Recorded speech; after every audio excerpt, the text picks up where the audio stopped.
You're listening to Robinson Ventures Radio, where ingenuity meets innovation. Good morning, good afternoon, good evening, or whatever time you're listening. Welcome to Robinson Ventures Radio. And today I'd like to introduce, and I'm going to say Mak Grgic. Is that right? Almost. Mak Grgic. Grgic? Grgic. There you go. Wow, did I botch that? Where does Grgic come from? Grgic is a Slavic last name. Comes from Croatia. My grandfather was born in Croatia, then moved to Bosnia to work in the black metallurgy field. He was a scientist under the time of Tito in the former Yugoslavia. That's where my dad was born, and the rest is history. For those wine connoisseurs out there, there is a very famous winery in Napa Valley called Grgic Hills, and it is the exact same last name, and them too come from Croatia. And so how did you get from Croatia, which, by the way, I got to experience last summer in 2023. I got to go to Dubrovnik and Split, which are wonderful. Just beautiful. I mean, absolutely gorgeous. When were you in Dubrovnik? We might have crossed paths. I think we did. I think we talked about this. I think it was like June of 23. Yeah. So I go there every summer. And so Dubrovnik, and then for everybody listening, obviously is Game of Thrones. Like it was everywhere, right? So Game of Thrones. There were even Game of Thrones guided tours going on, Mac. It was kind of crazy. But right. we ended up taking a boat off to an island just off the coast, and probably had one of the best meals the entire time we were over there. And it was like almost like a seafood peasant stew. And it was just absolutely brilliant, locally sourced. I mean, and what was great was, and as folks know, I'm half Italian. Tucker's on the podcast today recording. He by proxy is also half Italian because his mom's also half Italian, right? Croatia and Croatians and Italians are really similar people when we were there. It was spectacular. And the food was very complimentary. I was just blown away. Yeah, I mean, it's we share the Adriatic Sea, of course, and on the left and on the right side, there's two lengthy coasts, and the culture is very similar. In the Venice Republic, of course, that went on for hundreds and hundreds of years, essentially, had dominion over the majority of the Croatian coast. So there's the mixture there too. Dubrovnik Republic, however, was always the nemesis, arch nemesis of the Venice Republic. And so the Venice Republic never came as south down as the region of the Dubrovnik Republic. And then what I just found out recently is that there's a small little portion of the Bosnian coast, only like 20 or even less kilometers, that separates the north part of the Croatian coast from a little bit of the south part of the Croatian coast.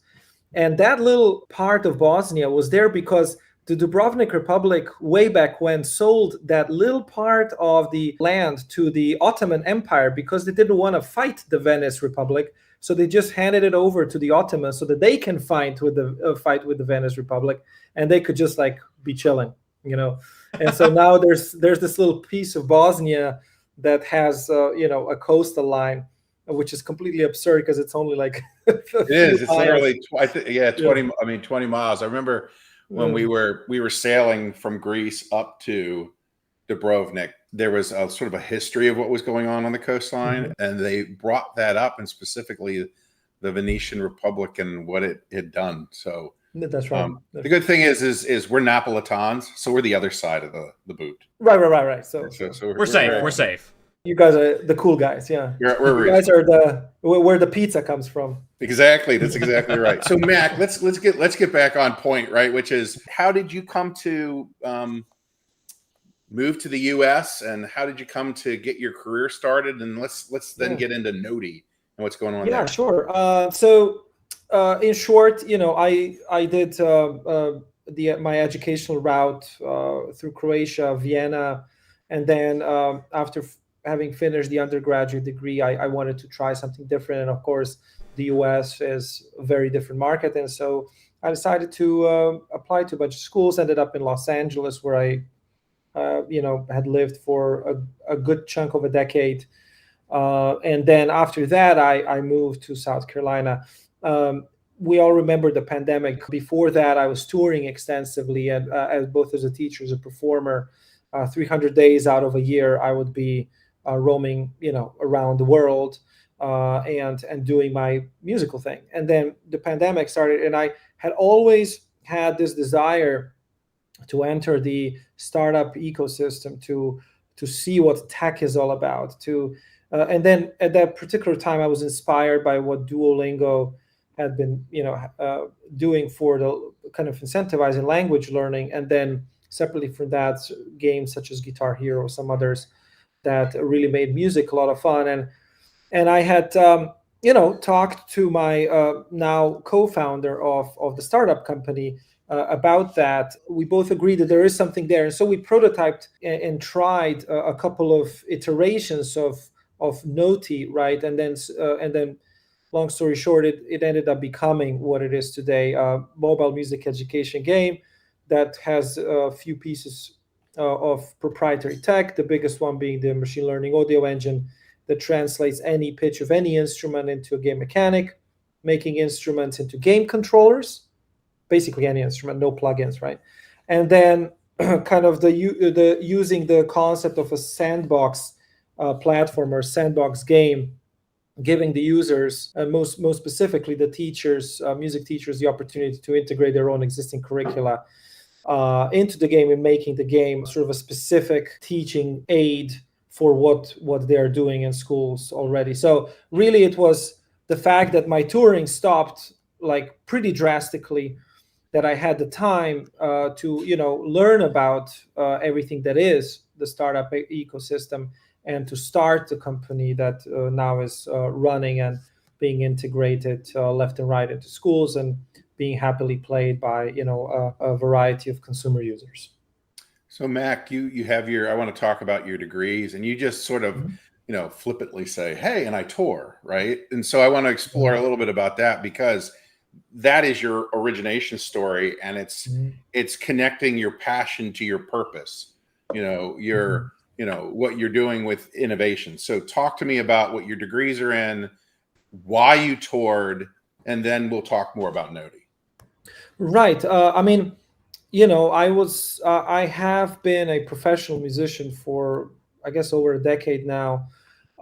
My degrees are in music, specifically classical music and teaching, and music business. I have a doctorate degree, which I know it's it's a funny degree to have in something such as arts, but it is a doctorate degree, and it's very much needed for anyone who wants to do academic work later on. I just did it because it was very convenient to just continue from my master's, and for to have an excuse to kind of stay in Los Angeles. It was a good degree. What was your dissertation in? My dissertation was in research of Eastern and Middle Eastern musical systems and how they applied on Western instruments such as the Western guitar, etc. Right. So, and your instrument is the guitar? And my instrument is the guitar. Yeah. And I've toured for a while. I have a couple of Grammy nominations. I have a bunch of albums out. I mean, I'm like, I do this, right? But this is sort of taking a little bit of a sidetrack to what has then happened after the pandemic. What we're just blown away by, and you could see Tucker and I both laughing and smiling, is like, oh yeah, I'm Grammy nominated. Your humility is humbling.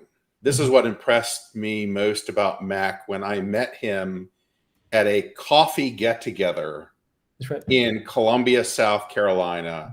And specifically, he is part of the innovation and entrepreneurial ecosystem in Columbia, where he teaches at USC. The joke is the real USC, University of South Carolina. That's right, yeah. Okay.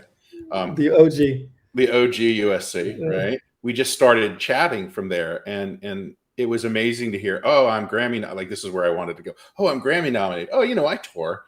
Oh, and oh, by the way, I also code and have created a fairly successful startup company that has, I would say, to dumb it down, an app that you can download in onto any Apple platform, soon to be also Android, was based on the update I got last. That's correct. So okay. So I'm going to quit blabbering on here. Talk to us about your journey. So pandemic happens, you can't tour anymore. Now it's time to create Notey. Yeah, so it was kind of interesting because Notey was not the first venture that I started during the pandemic. The very first one was a nonprofit organization that helped basically public school music teachers, specifically in the guitar realm, do ensemble music during the time when they were not being able to get together, right? And so at a very short period of time, we got a couple of grants, and I think maybe $150,000 worth within the first half year, and then assembled a team, and then we did the work, and really created a network of knowing the school systems from 25 different states in the US. And even by the end of 2020, we already got a recognition from the Library of Congress for being culturally and socially impactful, right? And so that too was another note for me to see how teachers think, what they need, and it was an ideal opportunity for us to test the earliest prototypes of Notey, right? Because here's the teachers, here are the students. Let's just ask them, right? Let's talk to them, and let's have them, try these first building blocks. And it truly was. It was like just cubicles that responded and kind of jumped up and down by plucking the right notes or strumming the right notes, right? So, and when we saw how excited people got and exactly what problem we were trying to solve and what the market demand is when that latter part, which is now the startup, really heavily developed. Now the nonprofit is still alive. It's just the different team is handling it, and so Notey now really blossomed in the past year or so, year and a half, into a full-fledged startup with 5 employees, a couple contractors, on payroll, and we're making money, and we're in, I think, 14 or 15 schools in a variety of different public school districts, which I understand is pretty good, given that we only started pitching in December to schools, right? And now is beginning of March, and we're already like 14, 15 schools. And but we have had a lot of help, But I want to say that one thing led pretty naturally to another. The sort of sequence of my being a musician, talking to people, also being myself an educator, of course, Right. Having munchkins for students, beginners, sometimes professional students, and just seeing where the students are these days and where teachers are these days. Gaming is huge. We all know that it's a multi-billion-dollar, maybe trillion-dollar industry. I don't know. I mean, it's definitely bigger than the Hollywood industry. And so there's lots of opportunities there. A lot of governments around the world are really sort of trying to stifle down the violent gaming in exchange for educational or otherwise beneficial gaming. So there is this nice wave that we're riding right now, and we're excited to be a part of that. That's brilliant. And so for everybody who's listening, who's wanting to learn, first and foremost, you were a subject matter expert, so you knew the space. Yeah. You then had a thesis, which is, this is what's needed, we think, right? Yep. You tested that thesis and got some early adopters who said, yes, we like this. Correct. And you had a very simple sort of MVP, right? That's correct. Yes. Right. A very simple, and that doesn't stand for most valuable player, y'all. That's a minimally viable product, right? Correct. And then you continue to iterate around that MVP to then go to market. And in there, you self-funded, right? To the point in time where you offered your pre-seed round, which we were a part of, and you are going to be running an additional round. That is correct, yeah. And what you now have is market traction, which is how many school districts again? So it is the Austin Public School District, New York, Chicago, and Charleston, Columbia, South Carolina. We are also in one school in Finland. We just now started our negotiations with the San Francisco Public School District. So that's kind of like in the last 2.5, 3 months has been, the development of that side of things, and continue to make strides. Of course, it's going to be our integration is going to be easier once we have a Chromebook release, because yes, a lot of schools are one-to-one student to Chromebook. Yep. So that's going to make things easier and likely more rapid. Right now, the iOS devices is cool to have as an option, and at least enough to start off the point of discussion and to do early sales. Y'all, I'm an Android guy. Like I own a Note 20. It's the last Note that they made, right? So I'm going to give it up out of my cold dead hands. And you're moving over to that Android platform. My point here, and the reason I'm blabbering on, is you have multiple business models, which is you are a multi-sided marketplace, and you can go direct to consumer on that multi-sided marketplace. Yes. Between the folks who buy the app, they use the app to gamify their teaching, and they can connect back to teachers who can help them on the app. And then you are a B2B play, which is you sell your system, your application, and its ecosystem into school districts to help with education, right? And eventually, then maybe those students also buy it on their phone or whatever, right? Okay. Yeah. It was an interesting thing to see yesterday. I was in a big public high school in Brooklyn. They have 6 floors just for music programs. I mean, it's huge. It's a gigantic school. I had pitched them the sort of the product that's out right now, and I had showed them the sort of the new features. And the new features include some of the brain break games that would then be facilitated in the game design sense between practice sessions. And man, oh man, did that run like hotcakes. I mean, they were passing around the iPad and they were like competitive. They got excited. They were like cheering for it. It's nice to see that, it's nice to see folks really get amped up, and so I'm very excited for this new revamp that's going to come out in either end of next week or the beginning of the following week. And that'll get tested. And then we're going to do a large push on the consumer side, with ample amount of capital. It's brilliant that you see the app natively doing that, right? You're not having to do anything other than these students and its efficiency in running, right? Because that if it's clunky or if it's, if it has a tech burp to it, I mean, the rate of adoption goes down, the rate of use goes down. These are digital natives. I mean, I think everybody on this screen today is a digital native, except for the old guy who's talking right now. Generation X, raised on neglect and hose water. That's as simple as that, right? And so, right, so you all are digital natives, and you have to have this thing operate that way. Otherwise, with digital natives, they're going to be like, oh, this is clunky. This is that. They drop it and they're done. They're on to something else. What's next for Notey? Like, what's your vision? Right. So there's sort of the short-term goals. There's the long-term goals. Long-term wise, the integration into the AR space planned. Then the development of a full-fledged sandbox concept for the educators, as in like the educators truly design their own ecosystems within the game. Right now, we're helping. Right. It is still instantaneous, but we are sort of the broker between the schools or the teachers and the device itself, right? We want to utilize AI for a full-fledged feedback giving. So that is something that we also see missing in really any gaming infrastructure that has to do with music, and any educational platform that has to do with music.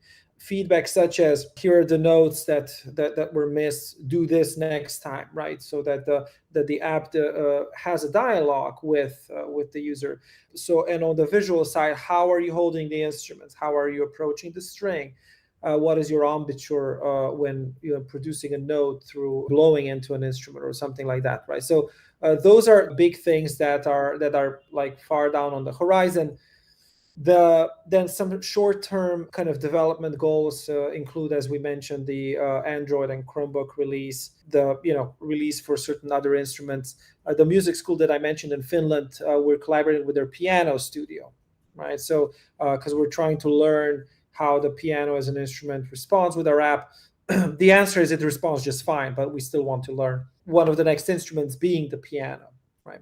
That will involve some changes in the UI elements, of course. And then even shorter goals. We once this revamp is done, we want to scale to 10,000 consumer users, and we're going to use significant marketing capital to do that. We're bringing on a marketing person that is specifically here for the consumer side. We want to see that exponentially go up, and that will, in our minds, get us ready to start pitching for the next round.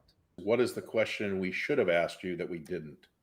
Wow, maybe that question should have been asked before before the question was even asked, so that I could actually prepare for this question. What can the casual listeners do to help us with these sort of early onboarding development stages? Well, they can sign up to be part of our focus group simply by going on our website, notey.co, notey.co. There's a sign-up sheet there. Any casual user, whoever can sign up, and then they work with us by trying out the early versions of the app before they're released, telling us what works, what doesn't work, what seems tedious, what seems good, and of course get rewarded for that work via Amazon gift cards, free subscriptions, etc. So focus groups are very important with app development because that's how we get qualitative feedback. Well, Mak, thank you very much for your time today. We appreciated learning about you and your journey, and we look forward to continuing to follow your progress and your success. Well, I look forward to hopefully sharing this success, with many people around the world. Our goal and our mission is to become the household item for any early music learner. Really make that barrier of entry as seamless and as easy as possible for anyone having interest in playing an instrument. Brilliant. Well, thank you again. Thanks so much.